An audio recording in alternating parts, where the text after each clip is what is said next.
স্বৈরাচার জয় বাংলা জয় বঙ্গবন্ধু জয় বঙ্গবন্ধু জয় বাংলা রাজপথ ছাড়ি না শেখ হাসিনা ভয় নাই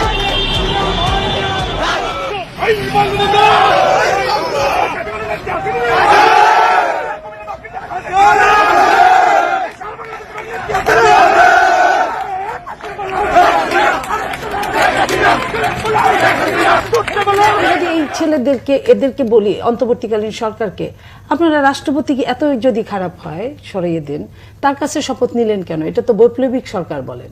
আপনারা তো শহীদ মিনারে শপথ নিতে পারতেন, যে কোনো কারো হাত দিয়ে, পুরানো আবু সাইদের বাবার হাতে শপথ নিতে পারতেন, মুগ্ধর বাবা মার কাছ থেকে শপথ নিতে পারতেন। আঞ্চলিক স্থিতিশীলতা বিনষ্ট করে ভারতের দুই পাশে দুটো জঙ্গি রাষ্ট্র সৃষ্টি করে ভারতকে এবং মিয়ানমারকে এবং চীনকে ব্যতিব্যস্ত রাখবে, যুদ্ধ বিগ্রহ ধ্বংস ইত্যাদি, এবং তাদের অস্ত্র বিক্রি করবে, তাদের সামরিক ঘাঁটি করবে।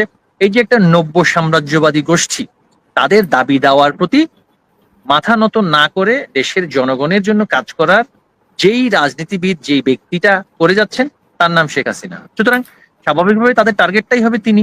এবং আপনি দেখবেন 5ই আগস্ট কিন্তু তারা যে সরকার শুধু উৎখাত করার পরিকল্পনা করেছিল তা নয়, তাদের পরিকল্পনার একটা গুরুত্বপূর্ণ অংশ ছিল বিভ্রান্তির সৃষ্টি করে বঙ্গবন্ধুর কন্যা শেখ হাসিনা এবং শেখ রেহানাকে গণভবনে রেখে দিয়ে সেইখানে সেই মবকে পাঠিয়ে তাদেরকে হত্যা করা। দেখুন, আমাদের কাছে তথ্য আছে, অনেকগুলো সংস্থা কর্তৃক, এমনকি বাহিনী কর্তৃক তাদেরকে আশ্বস্ত করা হলো যে পরিস্থিতি খুব কিছুক্ষণের মধ্যে নিয়ন্ত্রণে চলে আসবে, আপনারা গণভবনে অবস্থান করুন। কিন্তু সৌভাগ্যবশত কিছু অফিসারের মানে স্মার্টনেসের কারণে, তাদের তথ্যের কারণে এবং তাদের ক্ষিপ্রতার কারণে তারা প্রাণে বেঁচেছেন।